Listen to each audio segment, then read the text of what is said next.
নমস্কার বন্ধুরা, আজকে আমি বানাতে চলেছি জন্মাষ্টমী উপলক্ষে গোপালের জন্য একটি সুন্দর বিছানা। এই বিছানাটি বানাতে সবার প্রথমে যা দরকার তা হলো 18 সেমি ইন্টু 20 সেমি মাপের 5টি কার্ডবোর্ড। এরপর কার্ডবোর্ডগুলিকে আঠার মাধ্যমে একটির সাথে আরেকটি খুব ভালো করে লাগিয়ে নিতে হবে, যাতে সেগুলি পরবর্তীতে খুলে না যায় এবং বিছানাটি খুব সুন্দর এবং শক্তপোক্ত হয়।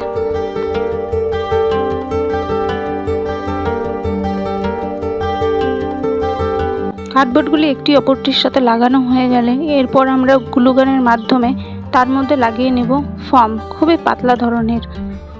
এটিকে আমরা 3টি বা 4টি নিজেদের ইচ্ছা মতো লাগাতে পারি, যে যেরকম নরম করতে চায় সে সেভাবে লাগাবে। এবং এখানে আমি ফর্মগুলি নিয়েছি খুবই পাতলা এবং যে মাপে আমি কার্ডবোর্ড নিয়েছিলাম সেই মাপে, যাতে বেশি করে কেটে না ফেলতে হয়। তারপরে যেটুকু অংশ আমাদের মনে হচ্ছে একটু বেশি হয়ে গেছে সেটুকু আমরা সুন্দরভাবে কেটে নেব, যাতে জিনিসটি সমান হয়। ঠিক একই রকমভাবে আবার আমরা আরেকটি ফর্ম এর সাথে যুক্ত করলাম। ফর্মগুলি লাগানো হয়ে গেলে আমরা এর সাথে লাগিয়ে নেব একটি সুতির কাপড়, যেটার মাপ ছিল 25 সেমি ইন্টু 23 সেমি, যাতে করে বিছানাটি কোনো খসখসে বা কোনো রকম না লাগে। গ্লুগানের সাহায্যে খুব ভালো করে লাগিয়ে নেব, যাতে খুলে না যায়। কোথা থেকে এই ভিডিওটি দেখছো তা কমেন্ট করে জানাতে ভুলো না। বাড়িতে গোপালের জন্য এরকম বিছানা প্রতিবার বাজার থেকে কিনে না এনে বাড়িতেই বানিয়ে নিতে পারো তোমরা। উপরে চারিদিকে খুব ভালো করে লাগিয়ে নেওয়া হলে কার্ডবোর্ডের সাইড দিয়ে আমরা ভালো করে আঠা দিয়ে এটিকে লাগিয়ে নেব, যাতে এটি খুবই ভালোভাবে লেগে যায় এবং খুলে না যায়।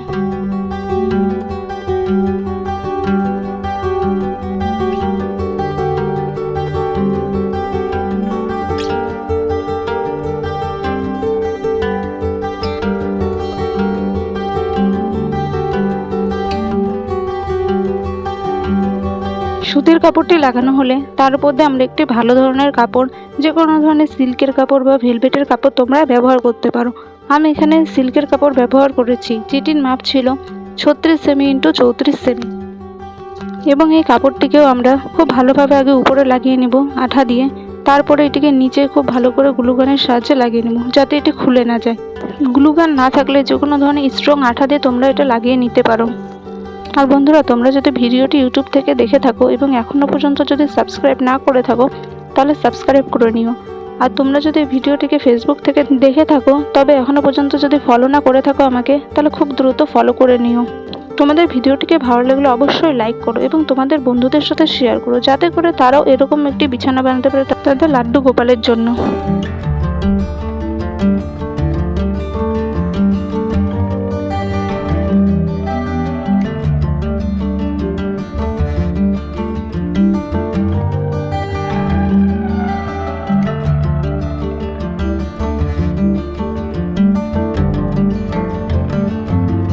লাগানো হয়ে গেলে পিছনের দিকে আমরা একটি মোটা কাগজের সাহায্যে সেটিকে লাগিয়ে নেব। মোটা কাগজ না থাকলে তোমরা পাতলা ধরনের কার্ডবোর্ড এখানে ব্যবহার করতে পারো, যাতে করে কাপড়টি খুলে না যায় পরবর্তীতে এবং জিনিসটি খুবই ভালো এবং দীর্ঘদিন যাতে ভালো থাকে।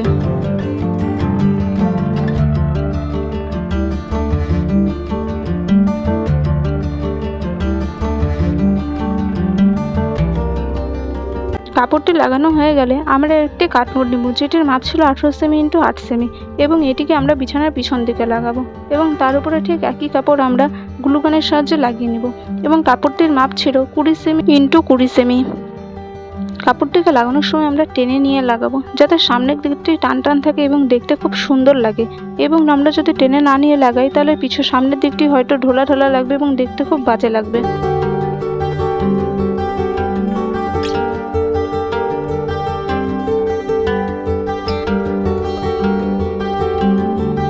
কার্ডবোর্ডটিতে কাপড় লাগানো হয়ে গেলে এবার সেটিকে আমরা গ্লুগানের সাহায্যে সেই বিছানার সাথে লাগিয়ে নেব এবং এটি খুবই ভালোভাবে লাগাতে হবে, যাতে খুলে না যায়।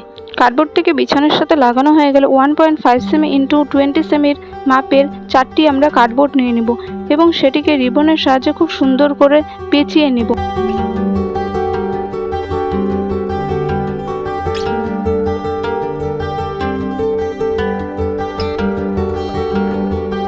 ঠিক একই রকমভাবে আমরা অন্যান্য যে 3টি কার্ডবোর্ড রয়েছে তার মধ্যেও আমরা রিবন দিয়ে খুব ভালো করে পেঁচিয়ে নেব।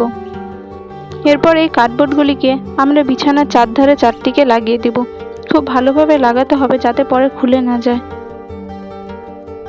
যেভাবে রিবন লাগিয়ে এই কার্ডবোর্ডগুলিকে আমরা বানিয়েছিলাম, ঠিক একই রকমভাবে রিবন লাগিয়ে আমাদের আরও 4টি বানিয়ে নিতে হবে, যার মধ্যে প্রথম দুটির মাপ হলো 1.5 সেমি ইন্টু 21 সেমি এবং অপর দুটির মাপ হলো 1.5 সেমি ইন্টু 19 সেমি এবং লম্বা দুটোকে লাগাতে হবে লম্বা দিকে এবং যে দুটোর মাপ একটু কম সে দুটোকে লাগাতে হবে চওড়া দিকে। সেটিকে খুব ভালোভাবে আমরা গ্লুগানের মাধ্যমে লাগিয়ে নেব। লাগানো হয়ে গেলে তারপর বিছানার ধার দিয়ে আমরা একটি সুন্দর লেসকে লাগিয়ে নেব গ্লুগানের মাধ্যমে চারিদিকে খুব সুন্দর করে। তোমরা এখানে চাইলে যে কোনো ধরনের নেটের কাপড় লাগাতে পারো বা অন্য কোনো ধরনের কাপড় বা স্টোন দিয়ে এখানে ডিজাইন করতে পারো, যাতে করে বিছানাটি খুব সুন্দর লাগে।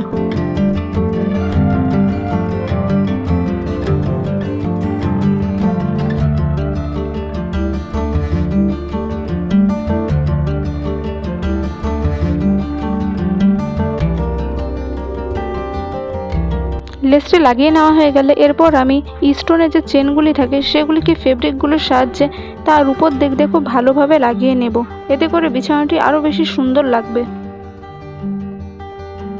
বিছানা উপরের দিক থেকে এই স্টোনগুলিকে আমি গ্লুগানের সাহায্যে লাগিয়ে নেব, এতে করে বিছানাটি আরও বেশি আকর্ষণীয় হয়ে উঠবে।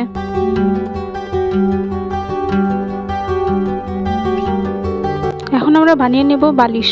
এর জন্য আমাদের দরকার 8 সেমি ইন্টু 8 সেমি মাপের দুটি কাপড় এবং সে দুটিকে ঠিক উল্টো দিকে রেখে 3 দিক সেলাই করে নেব এবং একদিক খোলা রাখবো। দিকটি খোলা রেখেছিলাম সেদিক দিয়ে সেটাকে উল্টে নিতে হবে। এর জন্য আমরা অন্য কোনো কিছুর একটি সাহায্য নিতে পারি যার দ্বারা এটিকে ভালোভাবে উল্টানো যায়।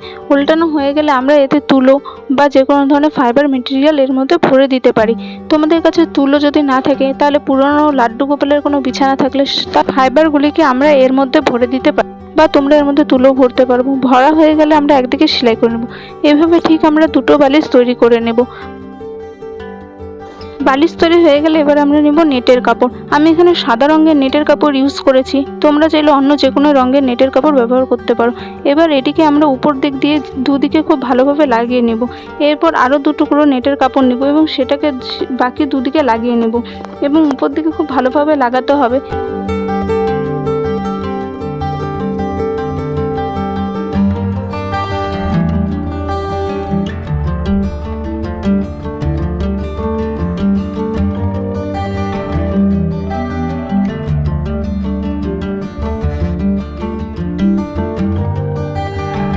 চারিদিক দিয়ে ভালোভাবে নেটের কাপড়টি লাগানো হয়ে গেলে এবার উপরে 4 ধার দিয়ে আমরা একটি সুন্দর লেস লাগিয়ে নেব, এতে করে বিছানাটি আরও বেশি করে সুন্দর লাগবে।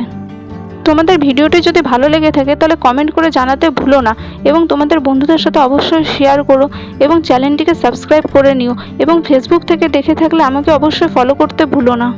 তোমাদের একটি লাইক এবং একটি কমেন্ট আমাকে আরও নতুন নতুন ভিডিও বানাতে অনেক অনুপ্রাণিত করে। চারদিক দিয়ে লেসটি লাগানো হয়ে গেলে আমরা যে কোনো একদিকে মাঝ বরাবর কেটে নিব এবং বাকি যে ধারগুলি আছে সেগুলিকে সেই লম্বা কার্ডবোর্ডের সাথে আমরা আঠা দিয়ে খুব ভালো করে লাগিয়ে নিব। এইভাবে একদিকে যেভাবে লাগাচ্ছি ঠিক সেভাবে আমাদের 4 ধারেই লাগিয়ে নিতে হবে এবং সেটি খুবই সুন্দর হবে এবং একটি ঘরের মতো বিছানা তৈরি হবে এবং মাঝখান থেকে যেটি কেটেছিলাম সেখান থেকে আমরা লাড্ডু গোপালকে ভিতরে রাখতে পারবো এবং বের করতে পারবো। হয়ে গেল আমাদের তৈরি এই সুন্দর বিছানা। আমরা এবার জন্মাষ্টমীতে এরকম একটি সুন্দর বিছানা লাড্ডু গোপালকে উপহার দিতে পারছি। বন্ধুরা, তোমাদের কেমন লাগলো অবশ্যই কমেন্ট করে জানাবে।